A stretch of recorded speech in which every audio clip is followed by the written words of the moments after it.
Amir Aman Kiaro is back home with his family after a 4-month ordeal in an Ethiopian prison. But the video journalist for the Associated Press could still face jail if convicted of violating anti-terrorism and wartime state of emergency laws. First arrested in November, Amir is accused of illegally communicating with members of a group the government designated as a terrorist organization. Under a state of emergency that was in place until February, journalists could be penalized for interviewing members of armed groups, including the Oromo Liberation Army.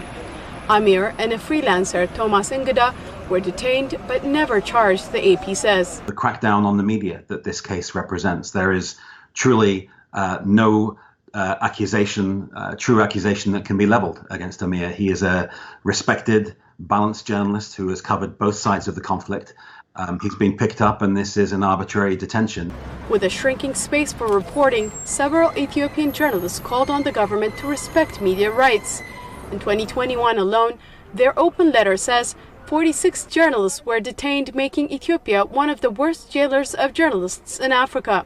The general optimism that we had a couple of years ago with the much heralded reform, with the promises that journalists would be able to operate unperturbed, this has not panned out. The promises and the pledges did not materialize. And unfortunately, for journalists, the situation is starting to mirror what we saw in 2009, when Ethiopia passed its infamous anti-terror proclamation, which was used to round up journalists en masse. So we had to speak up about a very, very dire situation that our colleagues on the ground in Ethiopia are facing. With little coverage of daily life in rebel-controlled regions like Oromia, the work of reporters like Amir is vital, says Zacharias. Very few journalists have been able to gain access to areas under control of the OLA, and what life has been like for hundreds of thousands, if not millions of people in these areas, much of which have been subjected to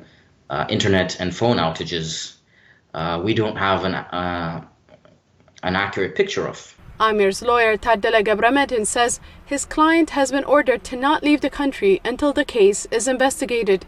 He's accused of working with foreign media outlets and, quote, spoiling the country's development plans, end quote, through negative reporting. VOA reached out to the Office of the Prime Minister, the Communications Ministry, and the Attorney General's office requesting comment, but received no response. Phillips says it's important to shine a light on cases like this. We will continue to cover the story of journalists who are unjustly held. This is not acceptable behavior. These are arbitrary detentions. If there is proof of something, then that evidence has to be surfaced and has to go through a proper trial process. It's something that is extremely important to us at the AP and to our peer news organizations. For now, Amir is free, but the risk of arrest for those in media is ever present. Salem Solomon, VOA News, Washington.